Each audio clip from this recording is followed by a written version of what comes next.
warahmatullahi wabarakatuh. Di sini saya akan membahas mengenai isu dan krisis communication kecelakaan pesawat Garuda GE200 sebagai sumber krisis PT Garuda Indonesia.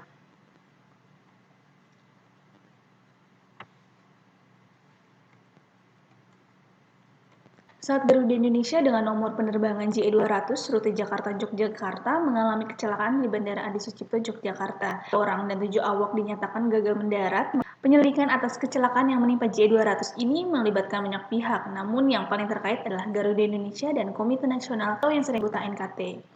Peristiwa yang menimpa sebuah krisis, karena peristiwa kecelakaan ini merupakan sebuah situasi yang tidak terduga. Walaupun kasus GE200 ini tergolong masih skala mikro, namun tetap saja kecelakaan ini berdampak pada perusahaan dan harus mengambil keputusan dalam waktu sangat cepat dan singkat, karena krisis ini dapat mengancam nilai-nilai penting dan mengancam kelangsungan hidup keberadaan suatu organisasi.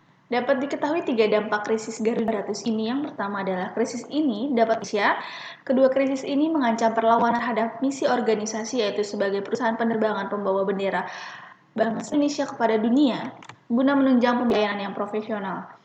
Ketiga, dengan Garuda dapat terganggu dengan berbagai pandangan publik dan perusahaan di mana selama ini Garuda Indonesia dianggap sebagai penerbangan yang paling aman di Indonesia.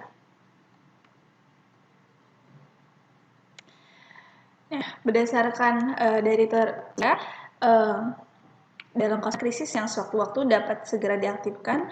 Pada kasus kecelakaan pesawat terbang seperti yang terjadi, yang memiliki tugas dan tanggung jawab yang berbeda-beda pada proses penanganan krisis, yaitu yang pertama, mencari fakta di lokasi kejadian, memberikan informasi pada publik, perusahaan, dan mengurus keperluan pada para penumpang korban dan juga keluarga korban yang ingin mengetahui keadaan keluarganya.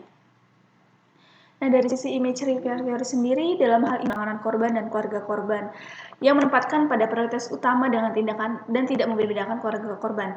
Jadi kesigapan Inquiry Service and Family Assistance Center membuat keluarga korban itu benar-benar diperhatikan oleh perusahaan sendiri, perusahaan Garuda tersebut.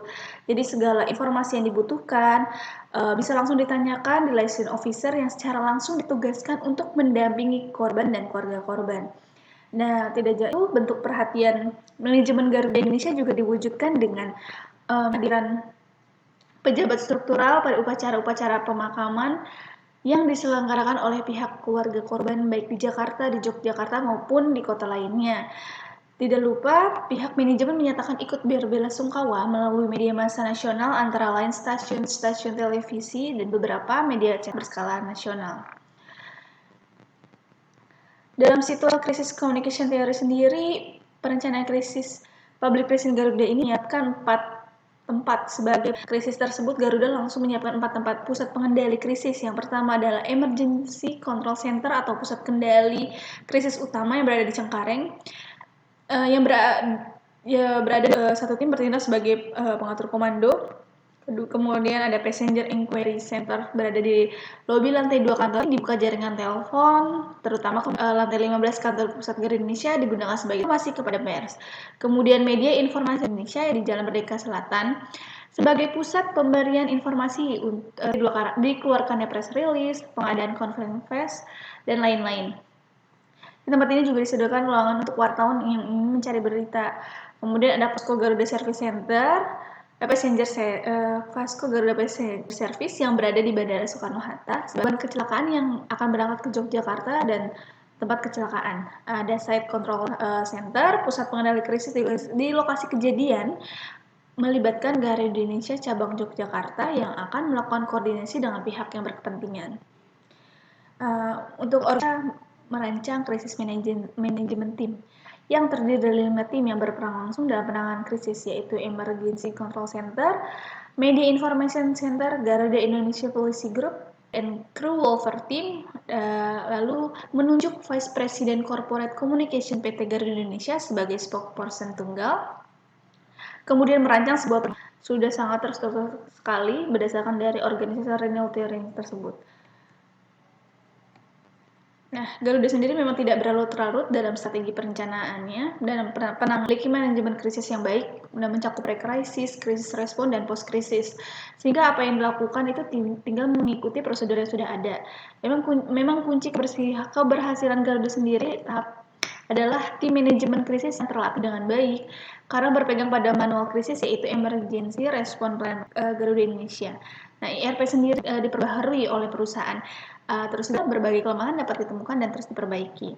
Kemudian dari perencanaan krisis yang baik, Garuda Indonesia dapat dengan mudah menentukan langkah-langkah dan strategi apa yang harus dilakukan dalam fase krisis respon.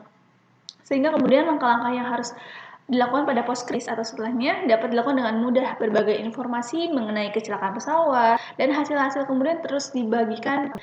Selain itu juga berbagai penyelesaian dari asuransi dan santunan terhadap korban maupun keluarga korban diselesaikan dengan cara sangat cepat.